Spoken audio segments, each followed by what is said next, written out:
This podcast is brought to you by Most Valuable Podcasts, saving your day from boredom with the best podcasting entertainment. Hello and welcome to Superfans. I'm your fear-filled host, Dave Oster. Across the table from me is Sean Anderson. I'm so proud that you did that. It took you like 7 times, but what did you say after that? Fear-filled host, that's what he is. He's the Gotcha. fear-filled Because host. I have fear in me, which makes this take 7 minutes and 30 seconds to get an opener. Well, here's the thing. We got it, and I'm proud of you. Thank you. Congratulations for hosting your first Superfans. And Ricky Widmer. What's up, guys? Today, we're going to be talking some Bears, some more Bears, and then eventually some Bulls. The topics specifically, I think, are something along Mitch Trubisky being afraid. The second Bears We're just topic is the previewing preview of a game that's pretty coming easy. up. That's going to happen on Sunday, I think. Yep. And then the Bulls one is kind of embarrassing at this point, but we're talking about a comment Boylan made about the aspirations of this team out the gates that has struggled. So, before we get started, I do want to give a quick shout out and say if you want to support us, if you want to help us keep making this great content, check us out on patreon.com/mostvaluablepodcast. If you do want to join us at that $1 tier, you can join our Discord, jump in, join the discussion 24/7. You can watch basketball games with us. Do live watch-alongs with us, which basketball, we did our first one this past how'd it week. go? Awesome. It went was really awesome. well, Nice. actually. There was a lot of shit talking. Jake basically is you, but somehow like worse because he's a Philly fan, yeah. and it hit real hard. So that was a great time. It was fantastic. And then if you hit that $10 tier, you can jump on a podcast, whatever topic you want, talk whatever you want. Next week, we're going to have Sam on to talk about the White Sox outlook for free agency. Absolutely going to be dope. Hopefully. We got to reach out and Yeah, figure that out. But yeah, we'll we get gotta that figure out timed out. days, but we're hoping to have Sam on next week to talk about my White Sox, your White Sox. And Yeah. Pat wants to talk about the Cubs this month. There we go. So we're going to have a ton of baseball action. I love it. Baseball as well. offseason is my favorite baseball. Is it because because there's no baseball? I Nothing don't have to happens. watch baseball. Okay. There you go. I was It's a like, boring nothing ass game. happens. No one signs till the end. Exactly. But let's get into it. You guys came here for Mitch Trubisky news, and that is exactly what we're going to give you. To kick things off, Trubisky's season in a framework has been below expectations. He's struggled pretty much out the gates and has really not had that shining moment this season to be like, that's our guy moving forward, which led to a lot of criticism, a lot of news media, and a lot of regular people just talking about how, is this guy the right guy for us? I don't think so. Maybe we need to move away from him. And it seems like Mitch is trying to close himself off from the bubble of criticism at Hallis Hall. Sean, what do you think of that, coming publicly? Yeah, to at least give people insight, yesterday at his press conference that he has weekly, this has come from Patrick Finley, who was there. Adam Johns asked the question, but Patrick Finley tweeted out, Mitch Trubisky said he's trying to get some of the TVs turned off inside Hallis Hall. He's tired of watching people criticize his team on TV. And then today, Matt Nagy spoke, and he said he hadn't heard the comment. Shocker. He always says that. Whenever someone says something like that, he always deflects and is like, oh, I haven't heard it. Bullshit, you 100% heard it. That is the He biggest absolutely news heard that's it. He's coming just out. saying it to try He's to not have to comment on it. Exactly. He's just doing it to push it up Yep. as long as possible. Yep. But he said it possibly a little bit more tongue-in-cheek than we could have thought of. I'll get into that a little bit. It could have been, but Mitch is one of the most bland quarterbacks that we've ever seen. He seems timid whenever he tries to talk. He seems afraid when he tries to talk. It doesn't feel like he's confident. And you know what? Maybe he has some social anxiety. Maybe there's something that he just cannot do, and maybe that's not something for him. But he doesn't seem like he exudes confidence. He used to have a fun Twitter account. He did. He used to be a very carefree tween, just tweeting out about titties, and it was great. And he was beloved in Chicago because he was the kissing titties kid. And now he's the guy that can't I named my fantasy team after that. Yeah, A lot of people did. And you used a very explicit yes, team I did. photo. Yes, you did. That Checking made me that- not checking allow open my fantasy app in public. That's Same. why I did it. Literally the That's why I same. did it. It's so cool. It's so awesome. It's so sick. When I was at Thanksgiving trying to open up my fantasy thing, and my cousins are looking over my phone, it's like, oh, you can't look at this. Because Ricky picked some, massively inappropriate photo. Not cool. Ricky just picked porn. Yeah. Anyways. Yep. With Mitch, it doesn't feel like he's confident in any of the things that he's saying, and it always feels like he's second-guessing some of the stuff he's saying. So it's tough to, when he's trying to make a joke, figure out and decipher if he is being tongue-in-cheek, if he is making a joke, if he is being sarcastic. Because if he's being sarcastic about that, that's kind of funny. I think that would actually be funny, but he has no delivery out there. And now I feel like I'm just, criticizing a bad stand-up, but that's kind of what this is. It is just an act that he's trying to play quarterback, but he's just bad at it. And now he's getting booed at his job. When he's going to go to Soldier Field this Sunday, he's probably going to get booed a ton, and we'll talk about that in the Lions preview. But I don't know if he's too soft to be a quarterback in Chicago. He might just be too soft to play in the NFL in general, but I do think that he just doesn't have it to be the quarterback in Chicago. And whether that be the talent, whether that be the demeanor, or whether that just be the full package, he might just need to leave Chicago to become a great quarterback, but I don't think he's made for Chicago to be a QB. And it doesn't feel like anybody really is, because everybody who walks through that door and puts on, the quarterback armband, if they even still have those anymore, just feels like it always crumbles down. And every promise that we have. Jay Cutler's the most talented quarterback. Oh, well, then he's too lazy. Mitch Trubisky, he's going to take a next step in the next year. And Mitch Trubisky also last year posted the highest QBR for a quarterback rating for a Bears quarterback with over 400 attempts, right? And then he comes crashing down and is at an 80, a little bit above what he was in his rookie year. So every promise that we have of, this quarterback's the next guy, this guy's going to step up. We're so ready to attach ourselves. We want to believe in someone. And it all comes crumbling down. And Mitch could have been 100% making a joke, but with the way that he's been addressing the media and the way he's been trying to lead this team, it just feels like another attempt, because last week he was told to watch the game tape without the sound. So it just feels like he can't handle criticism. Yeah. And when you make a joke like that, even if it is a joke, it's tough to believe that it's not actually jokes always come from a place of truth. So it feels like he can't handle the criticism that's being thrown towards him. And I can't imagine what it's like to be the quarterback of the Bears and have to see your name in the news all the time. Whenever I get an email, I get a ton of anxiety. But with Mitch, it's just tough to believe that he does have it to be the Bears quarterback. I don't want to call anybody too soft because he's a fucking NFL quarterback, and I quit 6th grade football because I couldn't take a hit. But I don't know if he's got the package to be the Bears quarterback. And coming into the season, I definitely thought he did, and now I just question it. Yeah, there's a lot of questions around it. Ricky, if you had one word to describe Mitch Trubisky, could you spell it out for us? SAWFT, Dave. He is soft. And he's totally soft. And I don't want to, I feel like I'm joining all the pundits at this point where it's like, the best one that made me laugh today is, did you guys see Bob Ryan on Around the Horn? No. They asked him, each panel, he just does this. And he starts rubbing his eyes like a crybaby, like, oh, poor Mitch Trubisky wants the TVs turned off. And, there's a part of me that thinks, okay. I love Bob Ryan, but he's also 107 years old. He doesn't know how to use Twitter. Yeah. My favorite tweet is just when he tweeted out a hashtag. Or I think it was just he tried to put a hashtag on it, but he just left a hashtag in there. Yep. So I started doing that on my Twitter too. It was I used to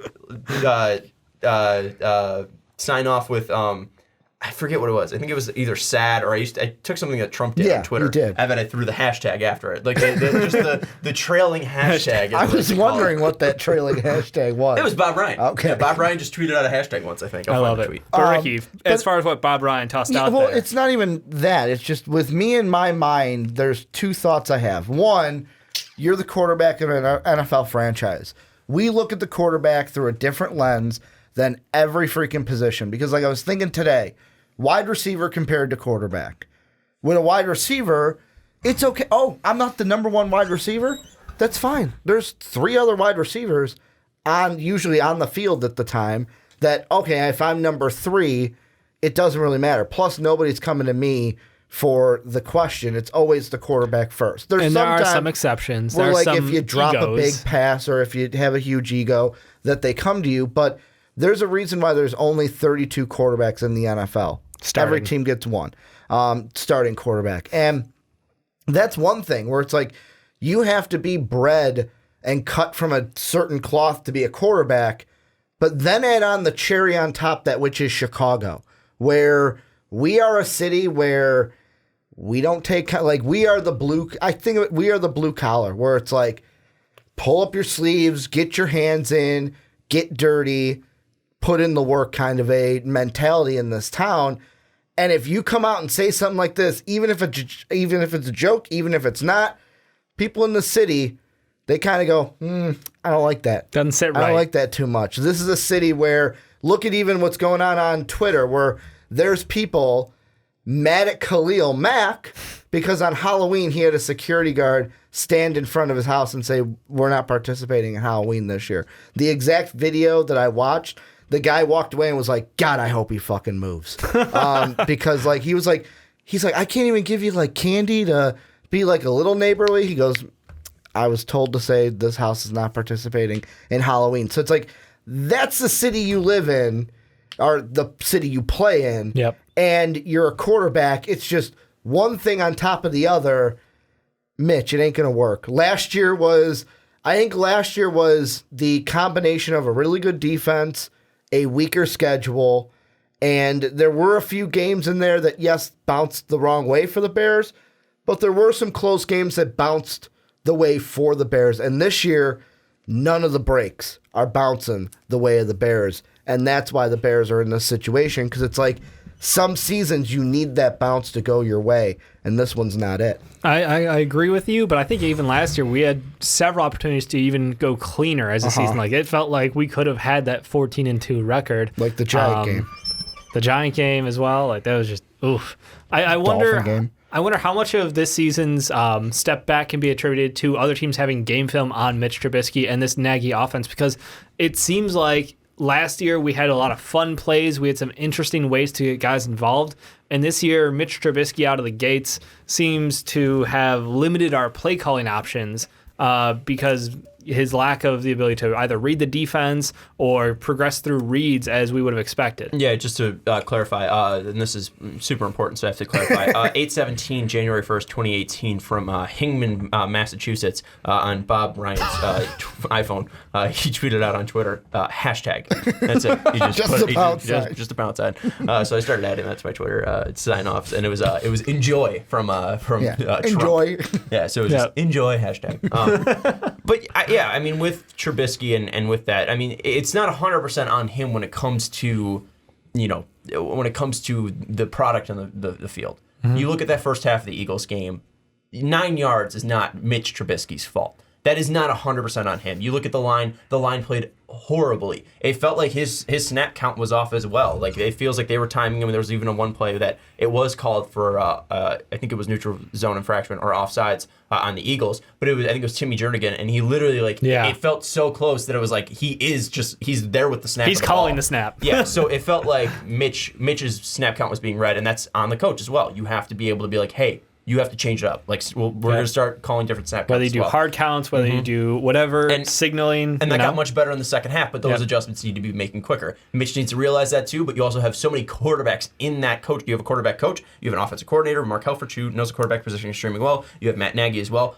Chase Daniel should have helped him out as well. He's pretty much a secondary coach. There's a ton of people on this team that should have helped him out in that situation. And Mitch should realize that as well, but whatever. 9 yards isn't on him. There was no run game. That wasn't existent. Run game really didn't get going until the second half. And then that offense started to really start to click. But we've seen that. I don't think it's 100% on Mitch, this regression, because I don't think the play calling has been great. And I think even the play calling that has been made, there isn't that much trickery going on. There isn't that much, there's too much cute stuff and not trickery. There isn't effective stuff going on. Like, putting out Cordero Patterson as a running back, that's not trickery. That's just cute, because people know what's going to happen when he lines up in the backfield. So I don't think all of this has contributed to Mitch, but I think now Mitch's flaws are just being emphasized. He's not accurate. He can't throw a deep ball extremely well. And even to the 53-yard bomb to Taylor Gabriel, that ball was underthrown. Yeah. Thankfully, there was 10 yards of separation because Taylor Gabriel is extremely fast. Any good quarterback would have let him down the field, and that would have been a touchdown. Difficult throw to make as well, because he was on the other hash and threw it all the way across the field, plus the distance that he was. But still, with that much space, you should be able to make that pass. There was the one pass to Trey Burton. It was intended for Trey Burton down the left seam in the first half. They were going towards they were going right to left. There was a pass that was supposed to be for Trey Burton, went completely over his head, and it was 10 yards behind Burton and 5 yards in front of the outside receiver. So there was just times where Mitch's accuracy has been horrible. There's times that he's not anticipating throws. There's been times that he's just staring down receivers the whole time. I think of the Casey Hayward pick against the Chargers. He was looking at Allen Robinson the whole time, and he said that Casey Hayward pulled this veteran move. He was standing there. He didn't move. When Mitch he just watched your eyes. Yeah. When Mitch hit his final step in that drop, Casey Hayward wasn't moving. He knew that ball was going to Allen Robinson, and it got picked off. So I don't think it's 100% on Mitch, but Mitch's flaws are now being shown, and Mitch, I don't think, is an NFL quarterback. Well, and I think the thing that also plays into this is how many, because Mitch is in his third year. Usually by third, fourth year, it's like, okay, we're going to get from this quarterback. And I think the thing that pisses Bears fans off is you see what you're seeing with Deshaun Watson and how he conducts himself in interviews off the field and even on the field. You look at Patrick Mahomes, and I get Mahomes is the I say the rare case because he's just shot up to he's literally on pace to be, superstardom. One of the greatest quarterbacks of all time. Exactly. But like they look at Mahomes, who those are two guys who were drafted in the same year. But not even that. You look at a guy that was drafted after Mitch and Lamar Jackson, and in his second year, next year looks better. Yeah, looks better, like and after he's younger. It wasn't the same draft Yeah, class. after meaning like the year after. Thank you. Younger than Mitch, or less years in the NFL, looks better than Mitch. And this is the same thing of we'll see Lamar third year. Does he have a regression like Mitch had? Because Mitch's second year was a good year as well. Well, with that, I do want to say with the Jackson thing, I think his offensive scheme fits him much better. Greg Roman, the offensive coordinator, has done a great job of utilizing what Lamar does best, where with Matt Nagy, we feel like he's limiting what Mitch does best. Mitch is fantastic on the run. He's very athletic, yet we don't see him running. We don't see him on the run as much. There was a tweet, I think it was from Warren Sharp, but I could be wrong about this, but I think Mitch has the 8th highest quarterback rating when he's on the run and when he's on the move, but he has the 22 least amount of attempts. So he's extremely good on the run, and maybe the small sample size leads to this higher efficiency. But if I see that and this quarterback struggling as much as he is, I should be getting him on the run as much, and we don't see that in Nagy's offense. So I think a large part of it is Lamar Jackson's extremely talented, and he was slept on, without a doubt. Has to probably do with his race, but also along with that as well, people just always have a negative connotation towards running quarterbacks. Yeah, if you're a run-first quarterback, teach him how to be a pocket passer and stuff like that. Well, when this kid's that athletic, I mean, why would you limit that? Exactly. I'm talking about Lamar Jackson, but with Mitch, it just feels like that's not Nagy's scheme, and being mobile helps to escape the pocket and keep the ball moving and not taking sacks. But with Alex Smith was an extremely smart quarterback, and he knew when to run. And they ran some read options, and they did that with Mitch too, and it was super successful in the goal line situation against the Eagles. He almost scored. But we haven't seen a ton of read options this year. We haven't seen a ton of plays where in RPOs he's not succeeding as well. Where Alex Smith, he would know exactly what to do on an RPO, and if he needed to boot it and take it, he had the athletic ability to do so. But yeah, I feel like Lamar Jackson's an extremely gifted athlete, and people slept on him because they thought of him as just a running quarterback. But he's also in a system that helps him and emphasizes everything that he does well best. It's not a bad thing that he plays in his system because the system is helping him do what he does best. That's just good coaching. And that's what I'm so glad you brought up, because that was a team that pivoted mid-season from Joe Flacco, a deep quarterback, a deep pocket passer, and they were able to pivot and figure out Flacco's off the table. We're going with the kid. Our entire offense does a 180. We're going to go ahead and go run heavy. We're going to focus on what works for our quarterback and how to make sure that he gets the best product on the field. Same thing for what happened with Patrick Mahomes. Patrick Mahomes was an innovator. He's someone who was creative, and you wanted to give him that opportunity because he had such incredible arm talent that you just wanted to make sure he had the best chance for success. Deshaun Watson, let that kid run because, good Lord, he makes things happen. Again, great arm talent as well. And I think with him, we had seen the most talent out of him because he had that time in college. He had been under the big lights. He had played in the biggest of games twice.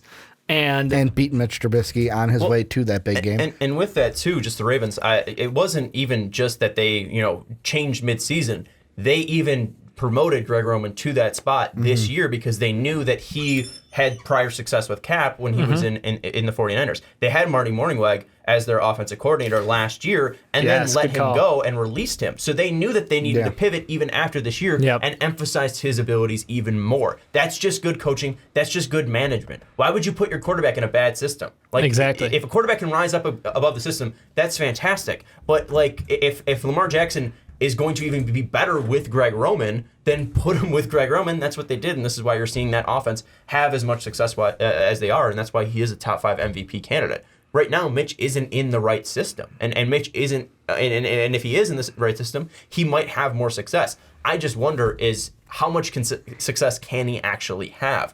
Was his second year the best year that he can possibly have? Yeah. Even if he's in a different system, even if he's in the perfect system, I don't know if he has it. It's mind-boggling to me because it's not like much change from last year to this year. The only thing that's a big change is Jordan Howard's not on this team, and you drafted David Montgomery. Our offensive line is playing worse, to be fair. 100%. There is that, but which you would think would lean them into running him out of the pocket more, which to buy more time, and they're not. Mm-hmm. Sorry, and continue. To me, it confuses me to where it's like you still have the same personnel on the wide receivers.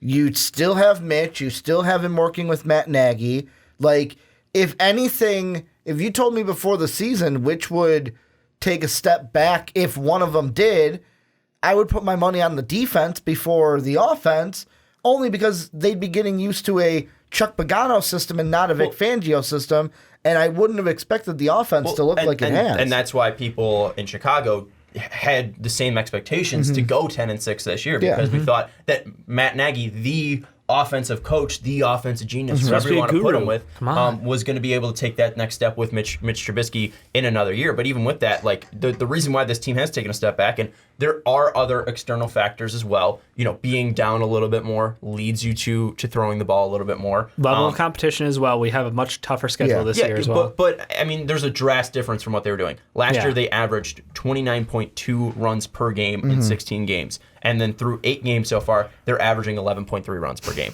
I mean, that's the issue there. There's no balance to this offense. And again, maybe that is there have been times where this team needs to throw the ball 50 times at a game. Because you said playing from behind has somehow become normal. But even then, we saw last week, even when they were playing behind, when they went to Montgomery, it was having success. They need to run the ball more, and that's something that Matt Nagy has just not picked up enough on. And we saw so many 3-and-outs last week, and it just felt like I was able to call every play that he was going to do in that first half, and not at least play, but play type. I knew when he was going to run. I knew when he was going to pass. It was very clear on what he was doing. He's not fooling anybody, and that's a big part of it as well. I don't want to push this all on Mitch, because it's not all on Mitch, but there are questions that maybe both guys just aren't effective. Maybe both guys are the issue here. Well, maybe both guys, being Matt Nagy and Mitch Trubisky, are not a fit in Chicago. And the thing that I'll even point out to kind of strengthen your point is, of course, there's exceptions to this. Like I'm looking at the teams that are in the playoffs as of right now if the season ended. Sure. The Patriots are a unique one because they could they have so many guys back there and they fit their own role that I kind of put them in their own box. But you look at every other playoff team. The Ravens have Mark Ingram. The Texans have Carlos Hyde that's playing really well this year. The Chiefs, they're a committee one. They've just got, to me, it's I'm gonna stop you here, but there's no commitment to the run. It's not the running backs that's the issue. It's not that we got rid of Jordan Howard. It's the fact that there is no commitment to the run. Yeah, that's each what and I'm every saying. week. Where these teams, you were talking about the running backs. Yeah, so I was like, the running backs where these running backs are, each team is not just do they have a running back that's, because I would say David Montgomery is a pretty fucking good running back. Yeah. Each one of these teams are not abandoning these guys. Like the Bills are not abandoning their running backs. The Colts aren't abandoning Marlon Mack. You go to the NFC, it's the same thing. Tevin Coleman, Kamara. You've got Aaron Jones and even Williams with Green Bay, Dalvin Cook, Chris Carson, Ezekiel Elliott. These guys are not being abandoned or abandoned or whatever you want to say. That thing. And these teams are in the playoff picture. So it's like you say that. If you look at the rushes per picture. game, I'm sure they're all well over our 11.4 or whatever. And I mean, that's the thing. So Mitch Trubisky, confidence issues perhaps, failed jokes, lots of criticism going on in the media. Do you think it was a joke? Because I don't think it was a joke. I feel like it was a not joke. I feel like it was serious. I feel like, and it's funny because we've heard, other players trying to shut, out the media in other scenarios, and it's to differing degrees. We have LeBron going playoff mode and dropping off of all social media, and he that's when you figure you get the most serious version of LeBron James. Meanwhile, we see this out of Mitch Trubisky, and we take it as a joke that this guy can't hack it.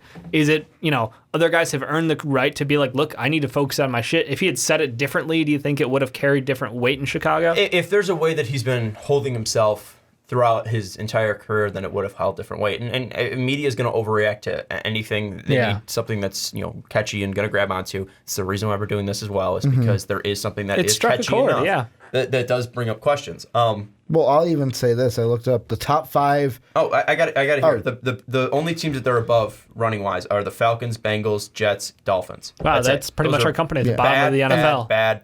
And the only team that's in the playoffs right now that isn't at 200 yards rushing or 200 attempts rushing are the Chiefs. And where did he come from? The Chiefs. But also they have the greatest quarterback of all time, or at least most talented. I'm not going to say greatest Matt quarterback Moore. of all time. And they Matt can Moore. even win games without Mahomes. So So I mean that's just more that Andy Reid's better than Matt Nagy. So Shocker. with the increasing talk around like Bears need a new quarterback, we're looking. I've seen Chicago fans salivating over the idea of like Cam Newton's going to be available next year. This guy's going to be available next year. Stephen A. called it. Stephen A. was like, Bears trade for Cam Newton. There's so many that doesn't matter names being brought up. There's no stakes for Stephen A. Smith. I don't No, care. I'm just saying, Stephen A. Smith could say the world can end tomorrow. I don't care. I'm just saying he said it. But that doesn't matter. That's what I'm saying. Like people can say whatever they want about who's going to come next year. It doesn't matter. Let's finish out this year because maybe we don't even have the coach that's going to fit them. What if Matt Nagy gets fired? I wouldn't Do you pick think up he Mitch. will?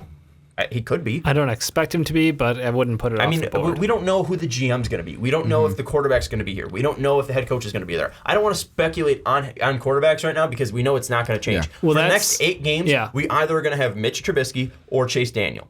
And if Chase Daniel starts any of these games, not because of injury, we already know what's going to happen to Mitch. Right. And I was going to kind of wrap it up into the thought of, is the fact that we're having so many names thrown out in recent weeks of, that's going to be our next guy. We're getting the next guy in the draft. We're going to take this guy. We're going to trade for that guy. Like, do you think that is just the pressure's kind of building up on Mitch where, like, this is a do-or-die 8-game stretch for him in his career? 100%. It's a do-or-die situation. I don't blame him for saying, like, even if it was a joke, even if it was the truth, I don't bash him for saying, like, oh, yeah, criticism's too much. I want to avoid that. That's fine. Tune out the noise. Makes sense. Focus on football.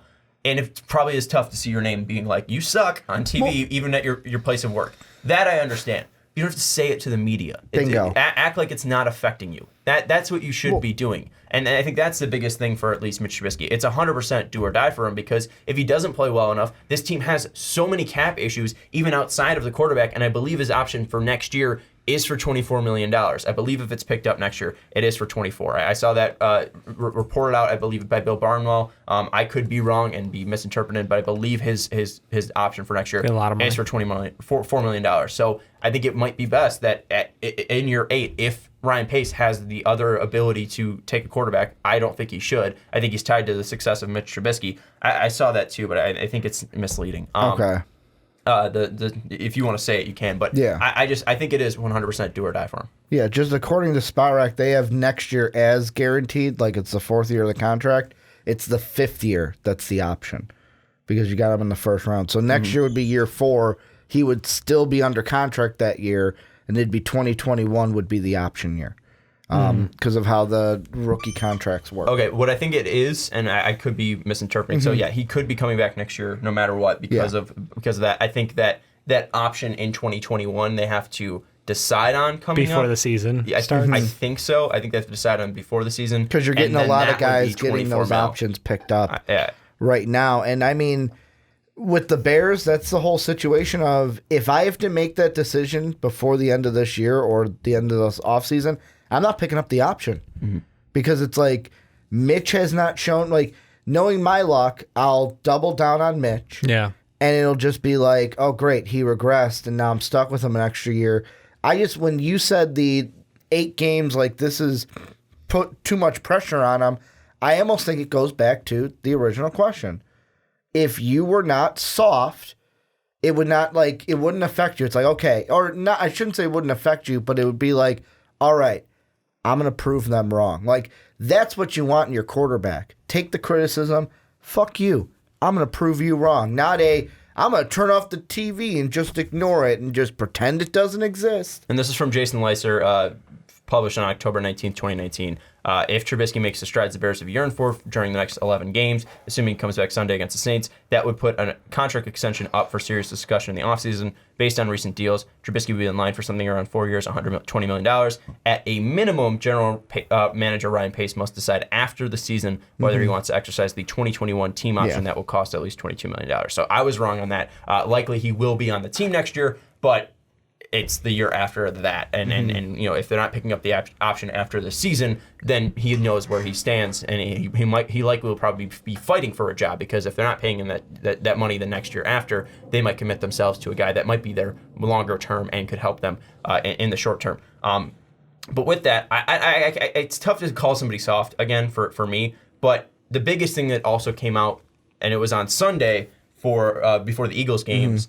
I think it was the Fox reporter, I forget her name, and then also Mark Rody of WBBM. I was listening on radio. I know this is why, but Mitch Trubisky was talking to his high school coach and his brothers, and he was pretty much being like, "I got to go out and relax. I got to prove people wrong. People are talking a lot about me, and I'm the quarterback of the Bears. I should be happy where I am." And it just felt like the pressure is coming down on him a ton, and it feels like it's affecting his play. And you would think after that coming out pregame, they would do something special. 9 yards. So I think that.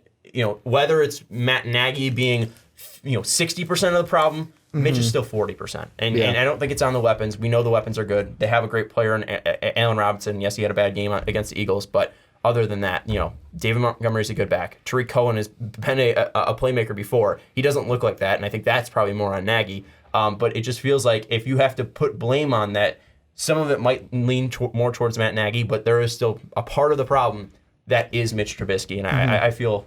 just as a fan, I'm not confident with him as our starting quarterback moving forward. Yeah, I think not confident is the general feeling around here. The only good thing about Mitch Trubisky in these next 8 games is the ball's really in his hands. Like he can decide whether he's going to continue on as the Bears quarterback, or if he struggles, then look, maybe it's a different opportunity for you. Maybe it's a different team. Maybe it's a different head coach. Not quite sure what that future would hold for us, but really it is all on him to succeed. It's not like he's not going to have the opportunities. This isn't going to be one of those cases where, the ball's going to be taken away from him in a situation. It's literally our expectations this year. If you could somehow make it back to 500, it doesn't even matter because we're not going to be in the playoffs. So this is just pride at this point. He needs to go out there and bust his ass and try to be a professional quarterback that deserves a starting role. Well, and I mean, the thing that also plays into Mitch's favor is that there's no tanking for the Bears. Like, even if the Bears are eliminated from playoff contention, there's no tanking. You don't have your pick. Yeah. So it's not like the Bears can say, "Oh, we're going to bench you because then we'll lose games with Chase." No, the Raiders have your pick. So I mean, I feel like Mitch is going to be the quarterback these next 8 games. There's no question in that. And I mean, I feel like the not having a pick, and then also the defense being where it is, and there's even people that are like, are we spoiling the defense's window 100%. By keeping Mitch in there? 100%. There's not. I mean, that's just the truth that you're spoiling their window. Like, next year they're going to have to make decisions. And like this just all of the worry going around in Bears. That might mean that Prince Amukamara is not on the team next year. That might mean Dan Trevathan is not on the team next year because of those cap and salary constraints. Those are big decisions that are going to need to be made by Ryan Pace next year. And with that, the question about Chase Daniel is because that window is still a little bit open. There's 8 games left, so you still can possibly make the playoffs. You're going to have to play extremely well, and it's going to have to start on Sunday by winning a game. And all the Bears players are saying, we just need to go 1-0 to get on a roll. And this defense, I think, believes that because they have been very good. They haven't been number 1 defense in the league this year, but it's tough to continue that, especially when you're on the field so much and you're not getting those takeaways. This defense is very good, without a doubt. And talent-wise, I think they're probably at least top 3. In the league. But when you're out on the field so much and when you don't have faith in your quarterback... There's only so much you can give. When you get beat down over 8 games, I bet it's tough. And what needs to happen on Sunday is Mitch Trubisky needs to go out and have a game and perform well. And this offense needs to do this to pick up this defense. There needs to be some morale boost going on. And it hasn't happened yet. And the last time Mitch threw for 300 yards was that Eagles game. And since that, there's been 80 quarterbacks that throw for 300 yards. It's pathetic. I mean, you're supposed to have an offensive head coach that isn't doing his quarterback any favors. Like he's been outgunned by Gardner Minshew. Yeah, like I'm just dropping that out there. And he just got benched. Yep. So, the question about Chase is just how much would he help you? And you've seen before he puts you in a position to win the Raiders game. He also took it away because of the interception. He's not the guy who's going to win you games, but he'll try not to lose you the game. Yeah, exactly. He's a 500 quarterback. Yep. And Mitch Trubisky, he hasn't really lost you any games, but it just doesn't feel like everything's clicking on time when he's out there, where we saw in that Vikings game. That should have been a game that you lost, but you didn't because the offense was just clicking at the right times. You were able to maintain possession. We got the Vikings number, let's be honest. You were able to rack up time of possession. You were able to keep your offense out on the field, and then that just made the defense that much stronger, and stop after stop after stop that put pressure on Cousins, and then turnovers. You were just able to beat them to the punch every single time. And there was something, I think it was Bill Walsh. You got to beat your opponent to the punch every single time, and by the 5th time you beat them, they're already left for dead. And that's what the Bears were doing against the Vikings. They were beating them punch every single time, and that was because the offense was on time. It was clicking, and then the defense was clicking. Doesn't feel like that's happening. It feels like we're playing, we see a half that's great from Mitch Trubisky. We saw it in the Eagles game in the second half, and I think the first half of the Chargers game was pretty good. We see a couple drives at least. Yeah, they weren't able to get into the end zone, but then that was a lot basically on the goal line offense, and then we put more blame on Matt Nagy. But even then, in the second half, we saw turnovers from Mitch Trubisky, the bad pick from Casey Hayward, and then the fumble. So it just feels like they're not able to put a full game together. We haven't seen a full game from this Bears team, which feels like in a very long time. I mean, probably the last time full game we saw for them was Minnesota and Washington. But the New Orleans game was a blowout because of Mitch Trubisky and just the lack of a run game there. And his numbers look good after the fact, but that was mainly in garbage time. The Chargers game was a great first half, but maligned with goal line mistakes. And then the Philly game was just you have 9 offensive yards in the first half. The Bears team needs to start winning, and they need to start doing something fast, and Mitch needs to step up to help this team. And the one thing I will say, it's not impossible. Just think last year. I know different team, different situation. Colts did the same thing. They were 1-5, lost one game the rest of the way, made the playoffs at 10-6. So I mean, it's possible. No, 100%. I mean, you just saw that. Yeah. I mean, the Bears. If the Bears won that game last week, they would have been the only team in the NFC North that had won a game that win. I mean, this is a team that right now I think is still 1-1 in the division. So this is a team that can still go 5-1 in the division. You win 5 division games, you're gonna put yourself in a very good spot to put yourself in the playoffs. Yep. And the Packers right now are the team to conquer in the NFC North, but you have a game against them left in the schedule. I don't think their schedule gets too much easier.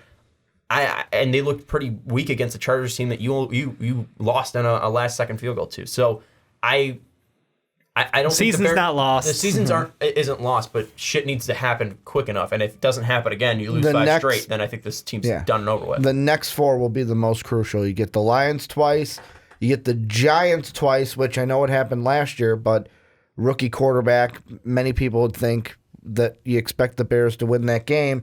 And then a Rams team that, they've won 2 straight. They might win 3 straight because they've got the Steelers next. But against playoff teams, this Rams team hasn't looked that good this year. They've looked vulnerable, to say the least.